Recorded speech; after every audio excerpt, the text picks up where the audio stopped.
Our guest today is the treasurer for the city of Chicago. He is the steward of the city of Chicago's $7 billion investment portfolio. Our guest today also serves as a trustee or fiduciary on 4 of the 5 city public employee pension boards with nearly $25 billion under management. He is a lifelong Chicago resident and a graduate of Whitney Young High School. He earned his undergraduate degree from Washington University and his MBA from Harvard. And he's so smart that he brought his wife, Helen, today. Let's give her a round of applause. Like all my friends here, he married up significantly. Ladies and gentlemen, Kurt Summers. Kurt?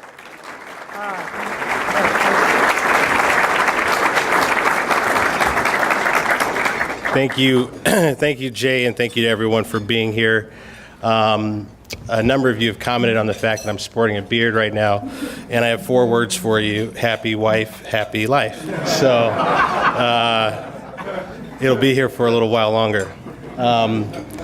Thank you all for being here with me today. I'm going to try and go quickly in honor of the time and the tradition of the City Club, and there's a lot of material here that I want to go through, and it's for me. I hope my hope for today is that it is as inspiring for you to do something about it as it was for me. You'll notice that the title of today's talk is a play on the great Burnham Plan, which this title is a plan for all of Chicago, tackling Chicago's single largest impediment to reaching its full potential.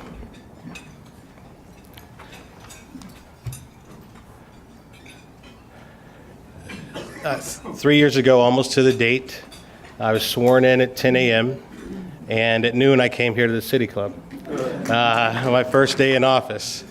And those of you who were here might remember that we handed out a document entitled Investing in Our Chicago, and in there we made a bold claim that our office will be focused on leveraging Chicago's economic power to increase investment in its residents, workers, businesses, and neighborhoods. Full stop, without exclusion. I'm happy to say that in the last 3 years, the state of Chicago's economic engine is quite strong. We have a large, diverse, and growing economy that rivals sizable nations with a over $600 billion gross regional product. That would make us the 23rd largest economy in the world. We are the #1 city for business expansions and relocations for 4 straight years, the #1 city for foreign direct investment. We've had 20% growth in our Fortune 500 companies. And next year, small businesses in Chicago, 77% of them, expect to see growth in the economy. By all measures, at the macro level, we're doing exceedingly well. In addition, our fiscal situation has improved. I didn't want to bore anyone with a bunch of slides on the current situation, but what I will say before I get into some boring slides on the current situation is we just rated one of our first AAA bond ratings in the city's near history, midterm history, long-term history. We've eliminated the practice of scoop and toss, which is a financial engineering mechanism to just put today's debt on tomorrow. We've raised revenue and gotten on a path to paying our obligations, and every year we've closed more and more of our systemic budget gap. We have made positive strides from a fiscal perspective. However, our debt is still staggering at over $68 billion, and the growth of that, as you can see, more than doubling in less than 15 years. Our balance sheet obligations are squeezing our income statement. Our total government debt in the last decade has grown by over $10 billion. Our annual debt service is now nearly $1 billion of our budget. And versus 15 years ago, our 30-year debt obligations will now cost us $15 billion more. Next year, 22% of our operating budget will be used for debt service. And even at $35.8 billion, the net pension liability doesn't tell the whole story. We assume a rate of return at 7.5%. We're currently 8.5 years into an economic cycle which would make it one of the longest positive economic expansions in the history of the country. Anyone who believes that for the next 8.5 years, the market will continue to rise, we will continue to grow, I got a bridge to sell you here in Chicago. The volatility of that market, as we saw in 2008, will have an even greater impact this time. We have outstanding healthcare litigation with our retirees, and we have assumptions in our liabilities around wages, mortality, and inflation that may not stand the test of time. What that means is there's still nearly $1 billion gap annually in known funding requirements. So it seems as though as much progress as our economy has made, as great of a job as we've done at getting our fiscal house in order, these fiscal challenges continue to persist. And we must ask the question, why? And it's for much of the same reason that when I started this journey over 3 years ago, we wanted to focus on all of our neighborhoods and focus on all of our residents and focus on all of our businesses. Because as you look at the growth of our obligations, our net pension liability, our pension liability, our bonds, our primary debt, all of them are outpacing our household income. This is the classic debt trap that we saw in Greece and we saw in Puerto Rico. When you have debt that is growing and it is outpacing the growth of your economy, you can no longer keep up with it. The reality is, though, that some parts are growing. And today's conversation is really going to be about who's growing and who's not and why it's unique to Chicago. I'm going to pass a couple of the, like I said, boring slides and get to a fun one. Many of you were at the Economic Club dinner last week. And I'd like to quote our president by saying that we can't have only half the city doing well if we want to be a global city. We can't grow in a way that is consistent with our opportunity, with the natural assets, and the God-given ability of the people of this city if we are leaving nearly half of the city behind. Now, many of you may know that the president is one of my inspirations. I have another inspiration, Wayne Whalen knows, and Jay Doherty knows. My mom, Sherry Wilson, my sister, Sharice Allen, they know that I keep another inspiration on my phone. It's a picture of my grandfather.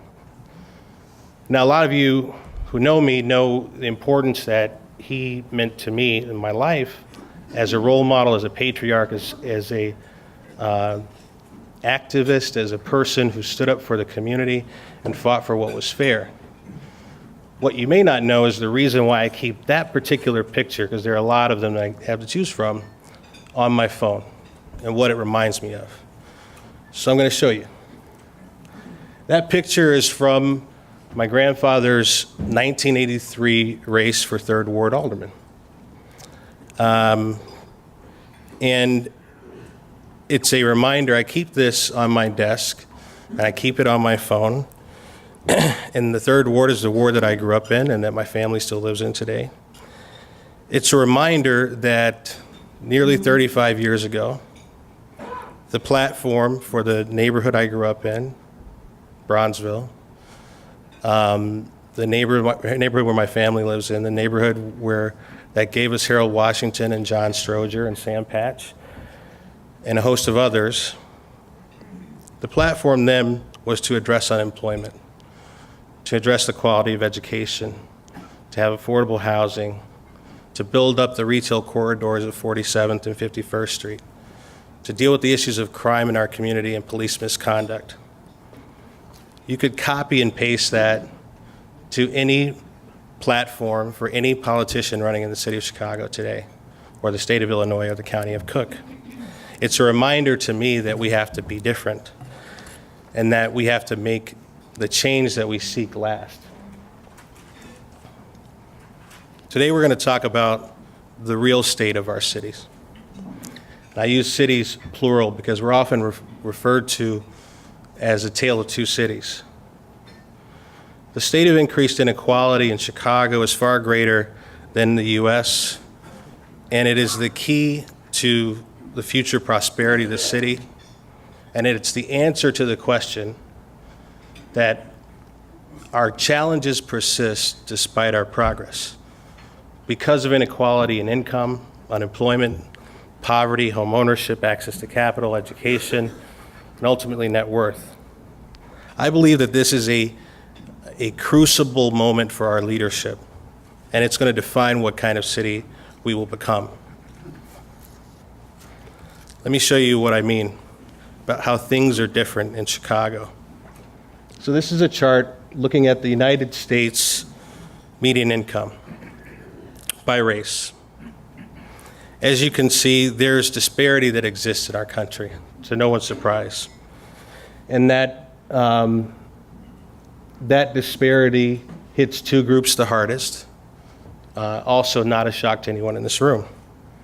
And it's something that we should all generally fight to solve for, to have a better, more equitable society. Now let's look at Chicago. By the way, I Christmas themed this on purpose. If you look at Chicago, an interesting thing happens. The gap widens, and it widens substantially. And the set of winners and losers get determined pretty quickly. As you can see, the gap between African American households and the top category household, which would be Asian American homes, was $34,000 at the US level. In Chicago, it's $42,000. Difference of 90% versus a difference of 140% almost. With Latino homes, we see some improvement. With Asian American homeowners, they go from being the top category to having a decline when it comes to the city of Chicago. And the gap is significant relative to each one of those, not just in and of themselves, but relative to the rest of the country. It's not that there's something in the water here, I don't think, but we have a real dynamic and a real shift that when we go through these numbers, I want you to think about what it means to be in the red category, to have your income be 136% less than the next person.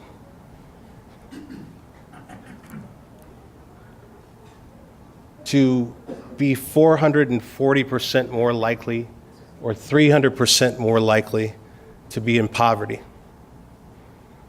Again, when you look at the poverty rate, the same peculiar thing happens. Chicago far outpaces the rest of the country. In white households in the city, poverty rate is lower. Black households, higher. Asian households, higher. Latino households, slightly better. But the gap, in every case, has gotten greater. So I'm going to be going back and forth here a little bit. Remember, your income is less than half of another category. You have 3 to 5 times the propensity of being in poverty. The unemployment rate, U.S., let's just look at this for a second. There's only one category where we have lower unemployment here than we do in the rest of the U.S. In every other race, unemployment is higher.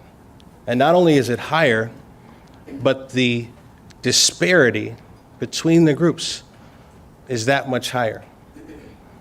Over 250% higher for African Americans, over 115% higher for Latinos.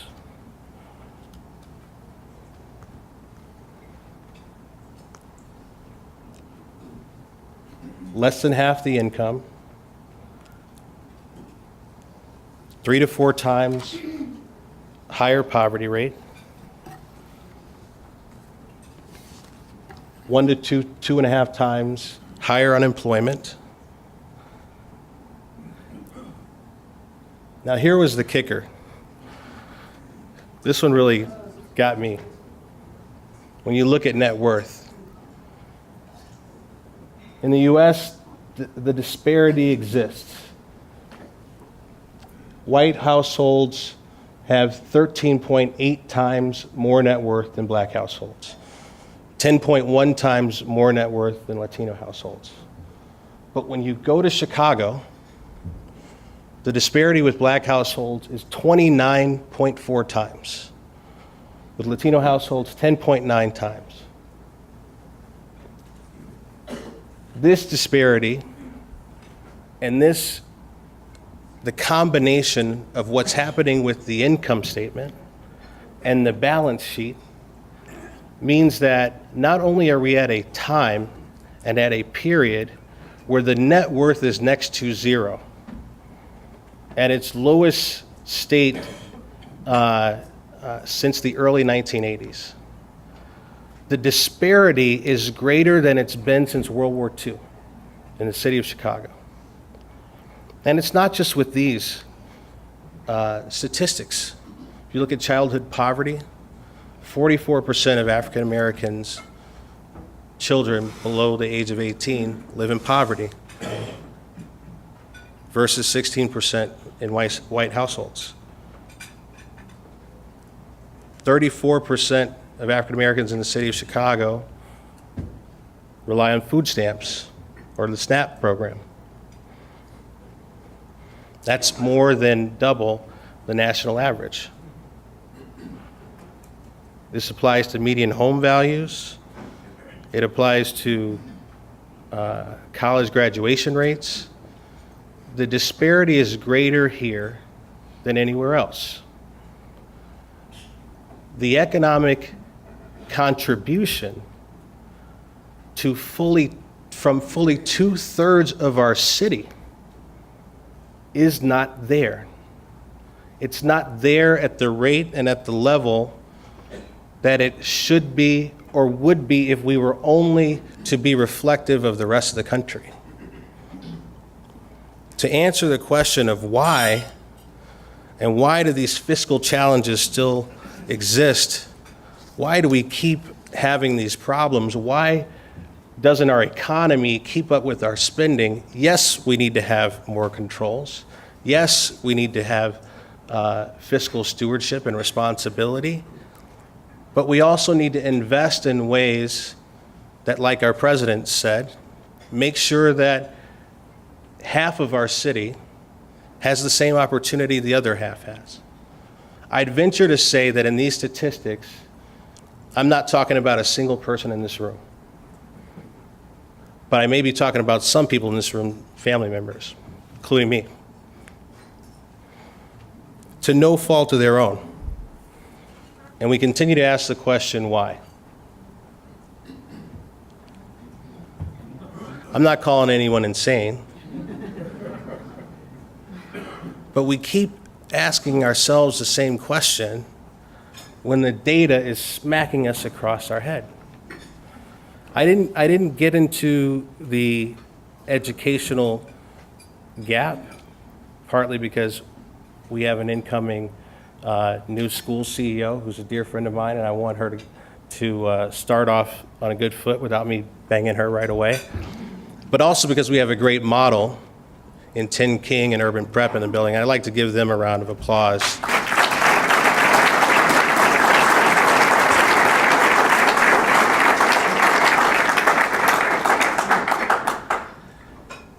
I'm going to get to solutions like that. As we explore how we got here, persistent policies supporting segregation and hindering access to capital, as there have been plenty of studies on, a lack of an integrated and comprehensive economic development priority, and truly a lack of long-term fiscal planning that's rooted in economic reality. So how do we solve the problem? I actually think, I don't know if there's anyone from JP Morgan Chase here. Is there anyone from JP Morgan Chase? Dan, okay. Here's your shout out for the day. No offense to the other banks. Thanks to the work of Prosperity Now and the $40 million commitment from JP Morgan Chase to the city of Chicago, there was some important research that was done that led to some of the facts and figures that you showed. But one of the most interesting things that I think that the organization that they partner with provided us is a pretty clear framework for what you do about it and what a healthy, equitable economy that has residents working and contributing, sharing the burden and sharing the opportunity. Here's what it requires. It requires opportunities to learn, to earn, to save, and to own. I had a mentor once who said to me, life is about learn, earn, and return. That's kind of how I view this. The return is when you have saved and you can own a business, you can own a stock portfolio. I see Rendell Solomon there. You can own a home, you can own your own future. You can't get there if you haven't learned and you haven't had the opportunity to earn. And what we see very clearly is without that,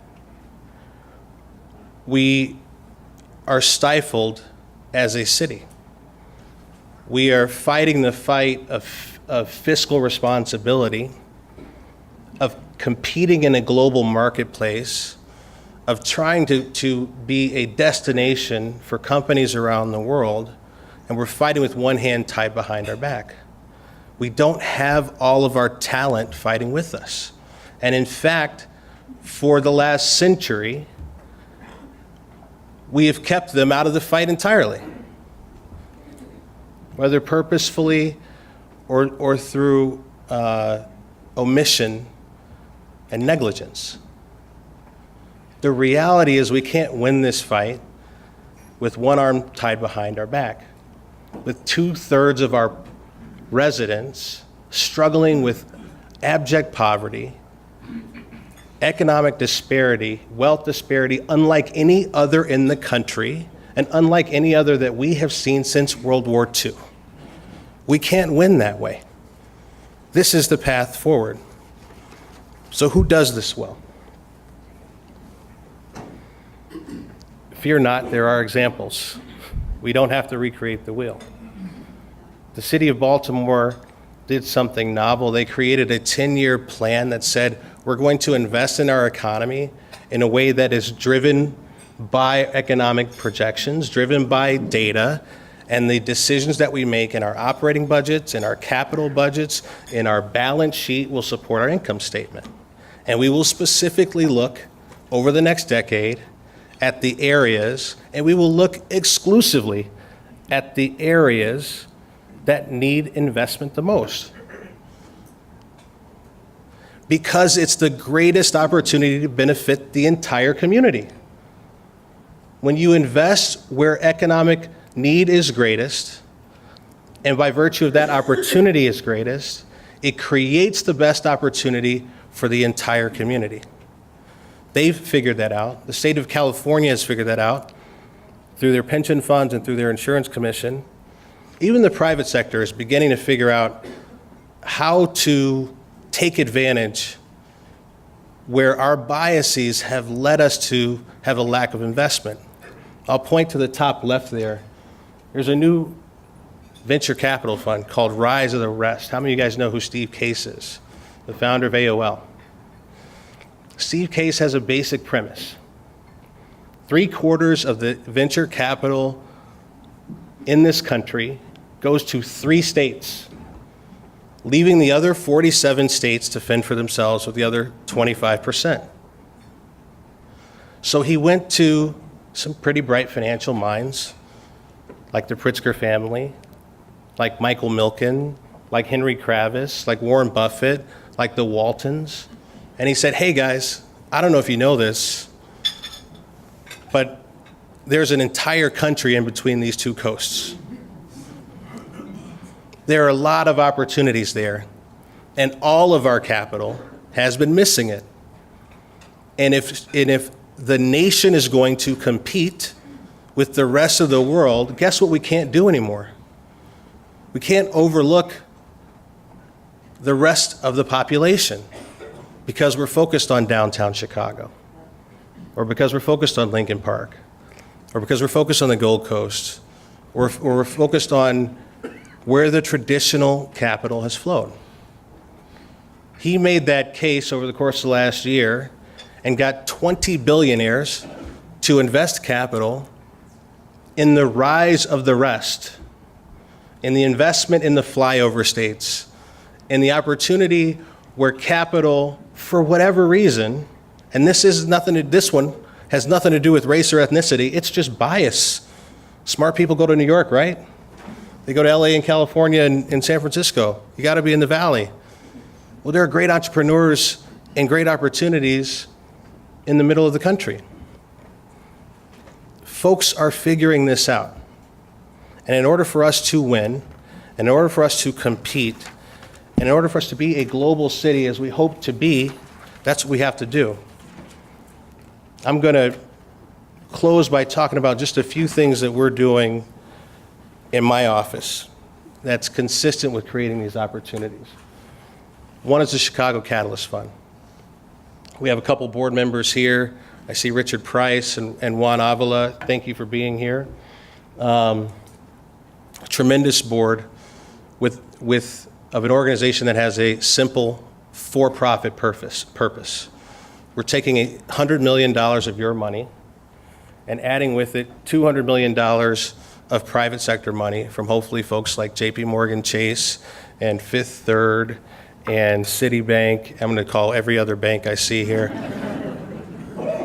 to invest outside of downtown Chicago, to invest in the rest, to create economic opportunity and put capital where it has not been sought for as long as anyone in this room can remember. That structure is a unique one, the first of its kind in the nation. I'm proud to say we have our first board meeting next week, and we'll have much more to announce in the coming year. That's the type of intentional capital infusion that's taken. Another initiative that we launched in partnership with my office is something called Simple Growth, simplegrowth.biz, which is a basic online lender with CDFI's approved lenders and partners like the WBDC. I see Hetty and Emily here. Thank you for being here. To provide up to $500,000 in easy, affordable loans and financial products to our small businesses in Chicago, so they are not preyed on by the online lenders in the world, who now comprise of 20% of the capital markets for small businesses. Illinois Service Federal, the very first black-owned bank in the city of Chicago, founded in 1934, and unfortunately the last black-owned bank in the city of Chicago. In September, we made the largest deposit in the history of that bank, $20 million. Now, I manage a $7.5 billion portfolio. That was $20 million, and it was the largest deposit in their history. Since then, They've garnered another $10 million just in the last 3 months, $10 million of deposits, and 2017 will be their first profitable year in the last decade.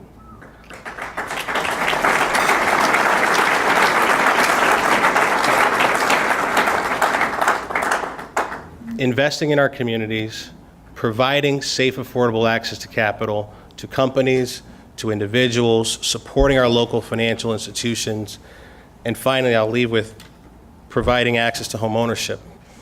One of the things folks in this room may not know, I'm the chair of the Chicago Infrastructure Trust, and we launched about 1.5 years ago a home ownership assistance program that's entirely made to help all home buyers, not just first-time home buyers, but working families purchase their first home, their next home, invest in their existing home.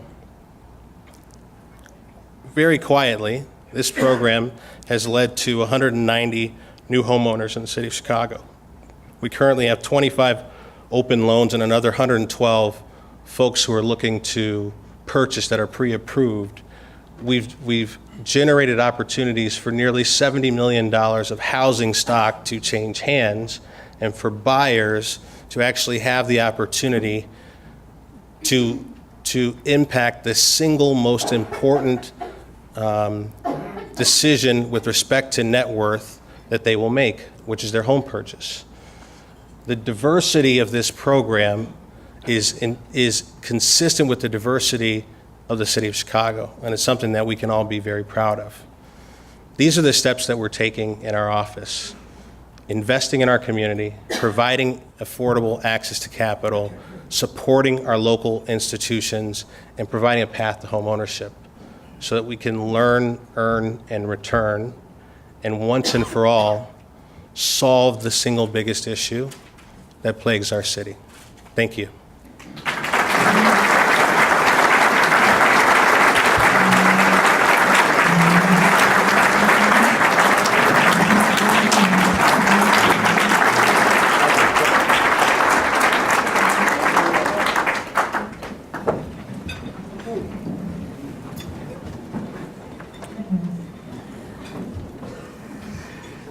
Well, rather daring and quite a challenge and interesting.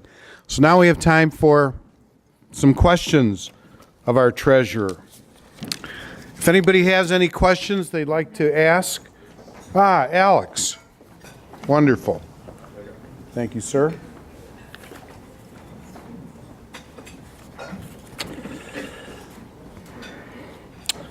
Okay, you ready, Kurt? Excellent.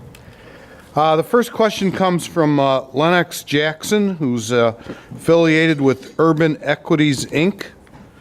The question is, what is the time horizon for selection of fund managers that will align with the Catalyst Fund?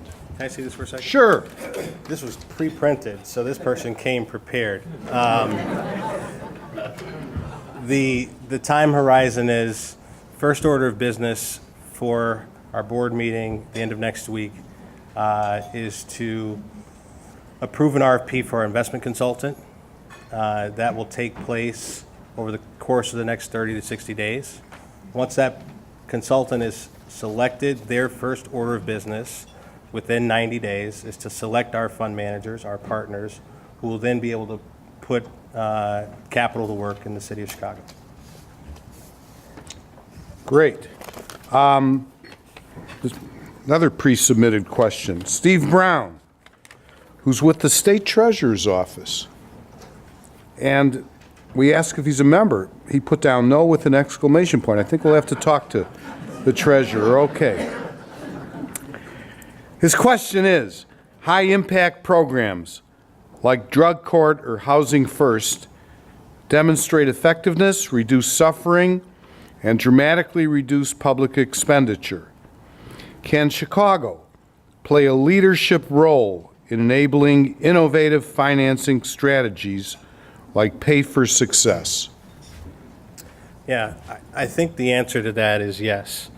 I think things like social impact bonds in Chicago have gotten a bad rap because they were positioned as you're making a bet on kindergartners. And I think that that's unfortunate because it may scare off capital from putting it where it belongs, which is toward models for success that, as I just showed you, the government, strapped as it is, doesn't have the capital to invest in.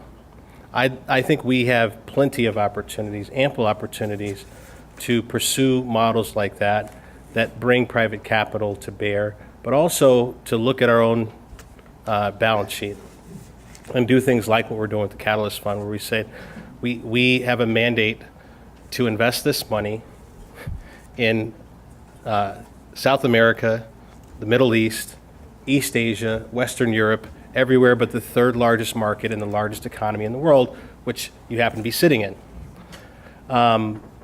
There's a problem that we use our balance sheet that way, that we use our income statement, our operating funds, without intention and without the specification that they are meant to improve where the need is the greatest. And I think we have an opportunity to do that going forward. Okay. This is from Peter Highland regarding sales tax bonds, where the revenue projections to support the new debt service scored on a static or dynamic basis. Please explain. Well, you'll have to ask the ratings agencies how they scored them. But I think that we have had stable sales tax collection for the last couple decades. And the number that was used, I believe, was $664 million to support debt capacity of up to $2.4 billion. I've actually had extensive conversations with the ratings agencies, and they feel strongly that that this structure supports that capacity. I would also point out, given that she's in the audience, to President Preckwinkle's credit, in 2011, Cook County passed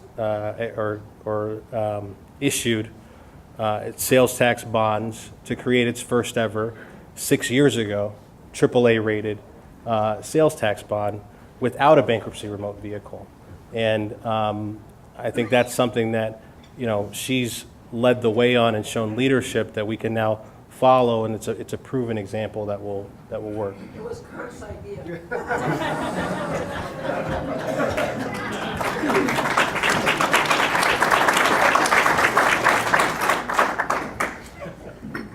Okay, so now we know about the Summers-Preckwinkle Treaty. Okay. This is from Jamalita Tillman, who's with the Harold Washington Cultural Center. How can the arts community take advantage of the economic growth of the $7 billion, considering we contribute $3 billion to Chicago's economy? Yeah. Look, I think that we have opportunities in our neighborhoods to provide arts and entertainment and hospitality in unique ways. And I think that there are great business models that exist in other parts of the country where this has been developed and developed quite well in neighborhood environments outside of the downtown central business district environment.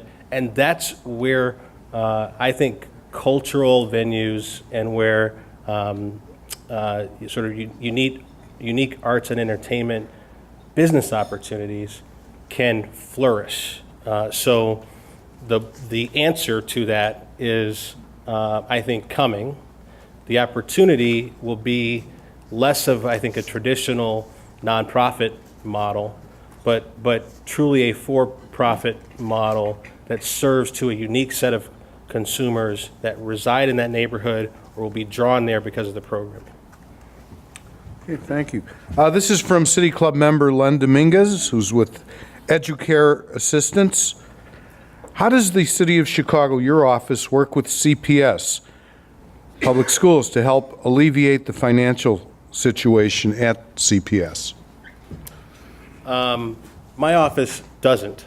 And I would say, amongst us friends, much to my chagrin. I think that there are a lot of opportunities for us all to help our school system and our new leader, who will need a lot of help. I think they get a great deal of support from the city of Chicago. This year, in this year's budget, I think they got $80 million of support directly, so from all of you. But there are opportunities that we've talked about in the past with predecessor CEOs that we would be excited to engage with the new CEO around things like managing their investment portfolio. The reality is, our investment portfolio is multiples the size of CPS's. We make thousands of trades a year, and last year we made $125 million. This year it's close enough to the end of the year. I can tell you we're going to make around $115 million, maybe a little more. We're really good at this, and we can do it for the Chicago Public Schools at less cost and make them more money. So that's one of the opportunities that we'll be pursuing with the new CEO. Great. A question from one of the gentlemen here with Urban Prep. All right. I'll probably butcher your name, but I apologize. Kayode Balogun, is that close? Terrific. He's like, I'm used to it. It's Chess and checkers, okay. Horseshoes. Now that we know all the problems with Chicago's economic disparities, what are the most important actions that should immediately take place? Yeah. I think I'm just going to go back to this.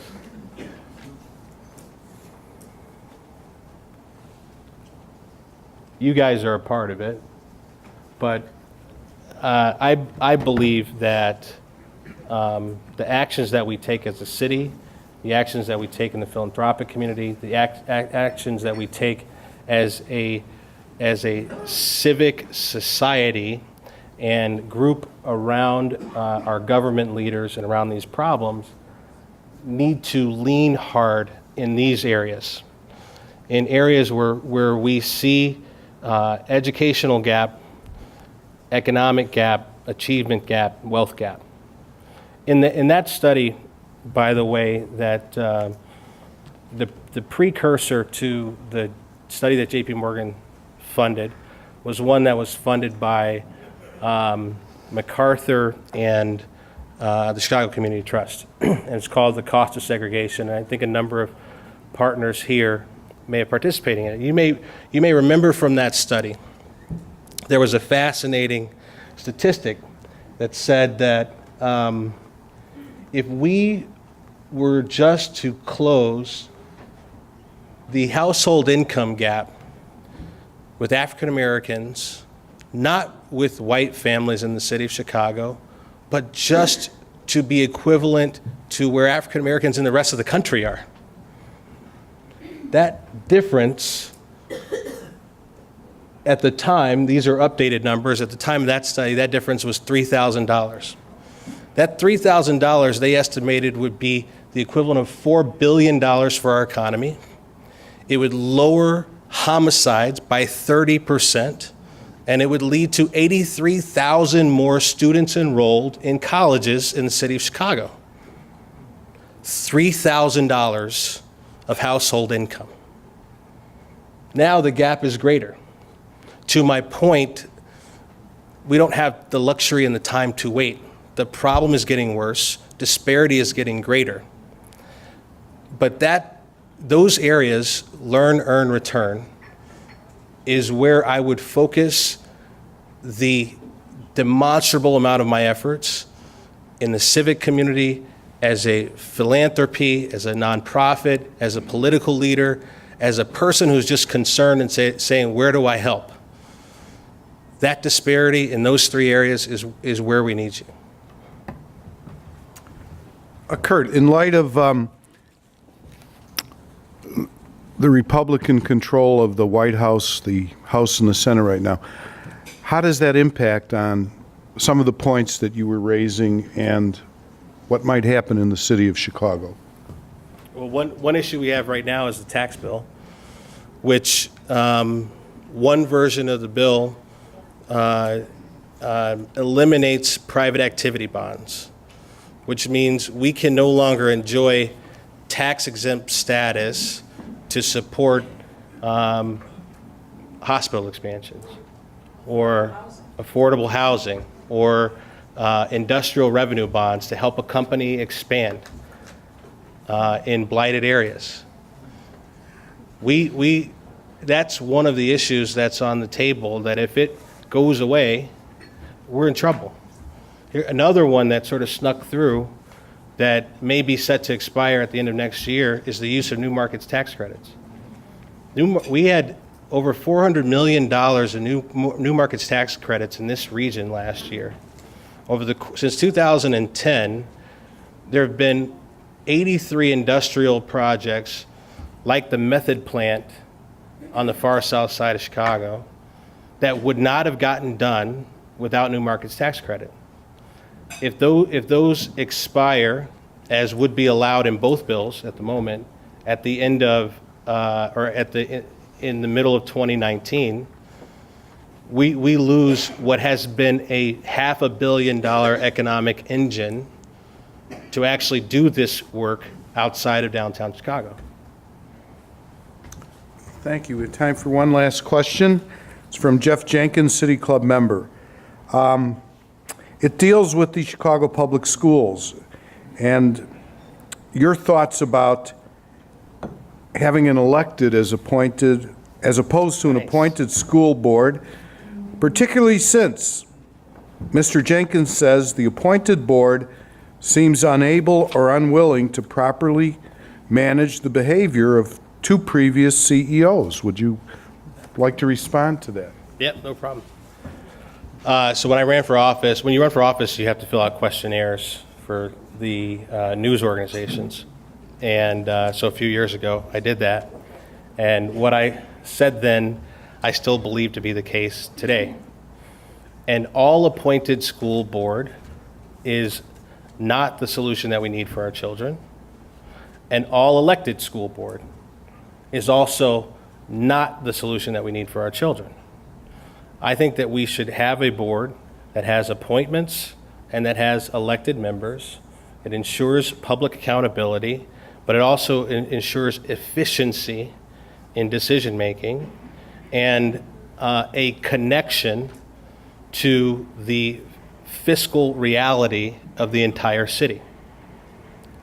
We have conversations all the time with lenders about the city of Chicago and advancing credit to us and advancing credit to the Chicago Public Schools.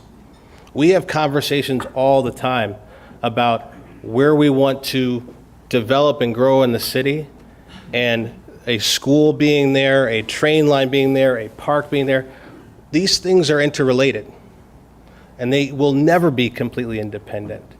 But they need to have real autonomy, real accountability to the public. And I think having a lack of elected members is a disservice to the students, to the children in Chicago. Kurt Summers, thank you so much. Thank you so much for your comments today.